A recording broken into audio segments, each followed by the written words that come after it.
you have to do that. He or she will be happy.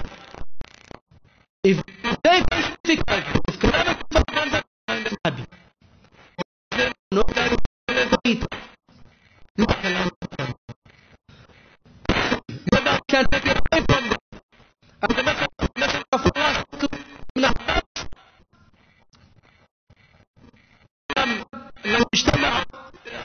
if they all get together, all the humanity get together, كانوا على أن ينفعوك بشيء لم ينفعوك إلا بشيء if all mankind get together to benefit you, anything that Allah did not want to benefit, they will not be capable of doing that. وَاجْتَمَعُوا عَلَى أَنْ يَضُرُّوكَ بِشَيْءٍ لَمْ يَضُرُّوكَ إِلَّا بِشَيْءٍ قَدْ كَتَبَهُ اللَّهُ عَلَيْكَ. If they all gather together to harm you, they will not be able to harm you until Allah subhanahu wa ta'ala wants this to happen. And if they have sisters in Islam, Muslim, the believer knows that it's a command of Allah subhanahu wa ta'ala. If calamity comes on him, he knows it's a blessing from Allah subhanahu wa ta'ala. Why? Because Allah subhanahu wa ta'ala says in the Quran, أحسب الناس أن يتقوا أن يقولوا آمنا وهم لا يفتنون. Do not think that they will not that way. We believe in Allah subhanahu wa ta'ala. They will not be tempted. ولقد فتنا الذين من قبلهم فليعلمن الله الذين صدقوا وليعلمن الكاذبين. Indeed, we have people before them. Allah subhanahu wa ta'ala is about who will succeed. Some of the conditions of the believer are good, but this will not find in life the disbelievers. That's why Allah subhanahu wa ta'ala says, صالحا من ذكر أو أنثى وهو مؤمن فلنحيينه حياة طيبة ولنجزينهم أجرهم بأحسن كانوا يعملون. When you are a believer, we say only that you have not action. It's not enough that you say la ilaha illallah, you believe in Allah subhanahu wa ta'ala, you say it tenderly, and you believe it in your heart, you said la ilaha illallah. Then that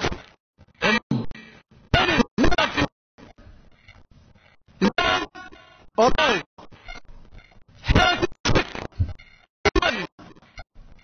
who does arrest وهو مؤمن بإذن الله سبحانه وتعالى فلنحيينه حياة طيبة. Indeed, we will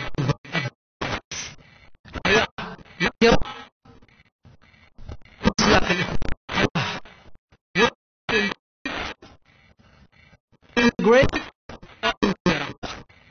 This is that the believer will have.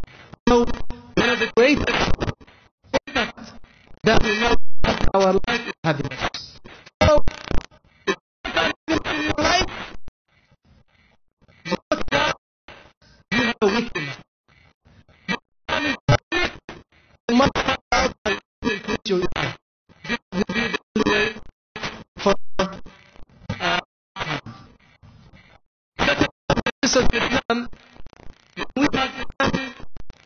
we have a brotherhood. You're not siblings. You're not God or a sister. You may be like a son. Someone belong to. But you're a believer, and you are the believer. They must be the brothers. You must brother, and this is the way that Allah broke with Muhammad.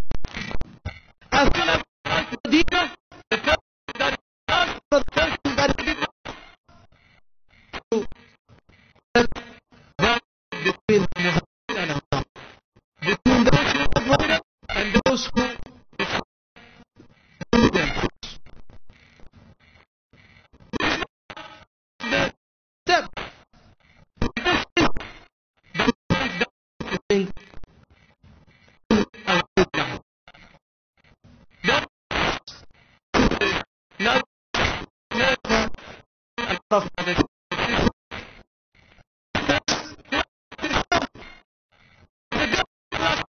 ta'ala. That's why you agree with you. With you. Muhammad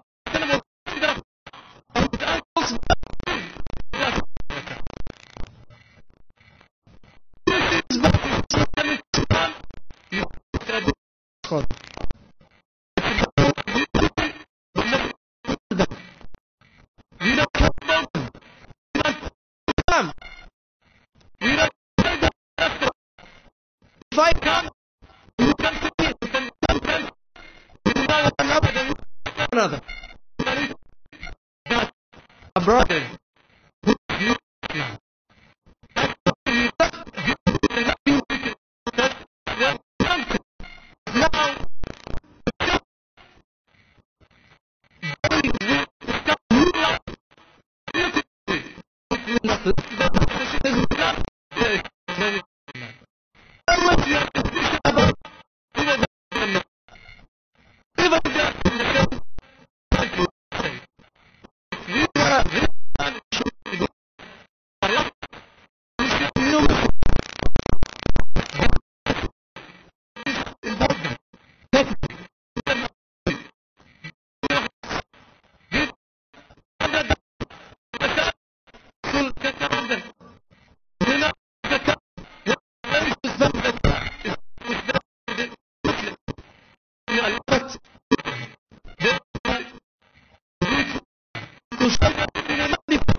داخل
الله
الذين آمنوا يعملوا الصالحات نزل بالثاني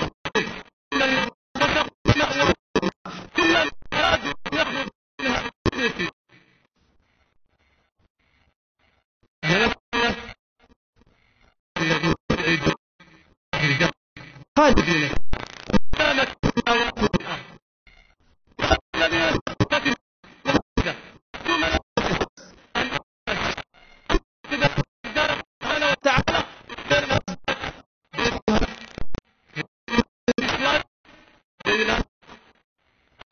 الآخرة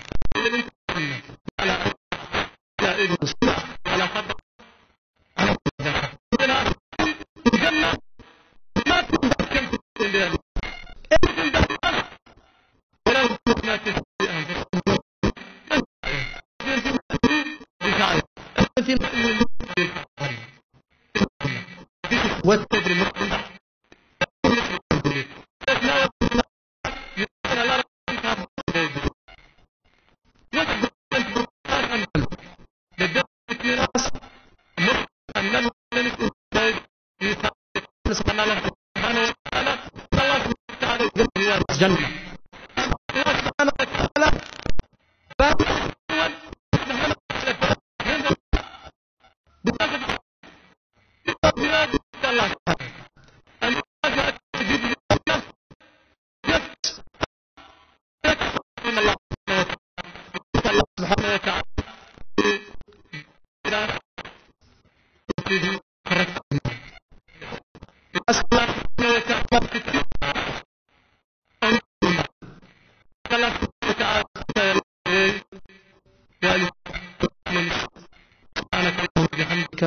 لا إله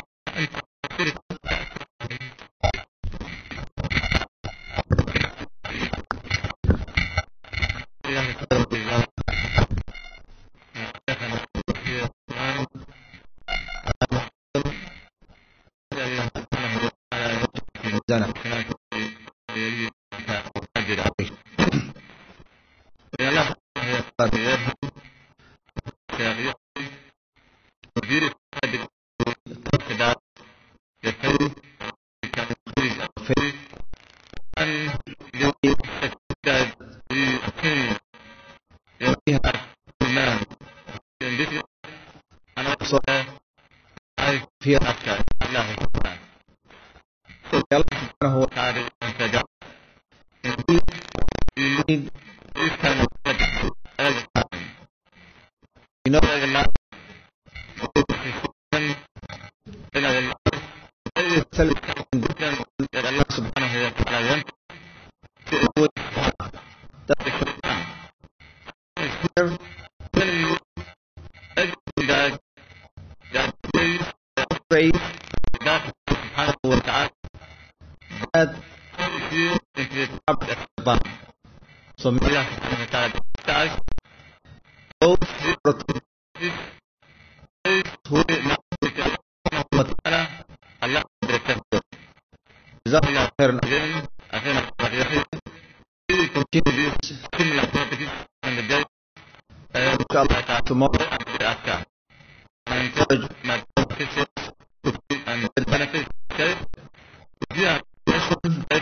سنوية أنا بدي الله تعالى هوب jadi baik sampai baik Allah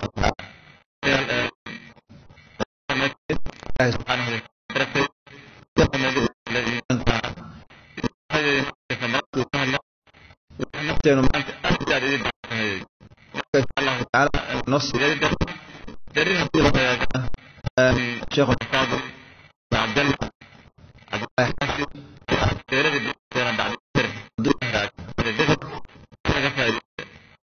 بعد عشر عندهم ذلك مخرج المسافرين ما شاء الله تعالى كان يدبر بأن تعالى الدينات وذكر سبحانه وتعالى عندما ينتم والدين الله تعالى ميزات الله إلهنا طاقة المريض يعني كان قاعد بشكل دينات لجزاك الله خير. السلام عليكم ورحمة الله وبركاته.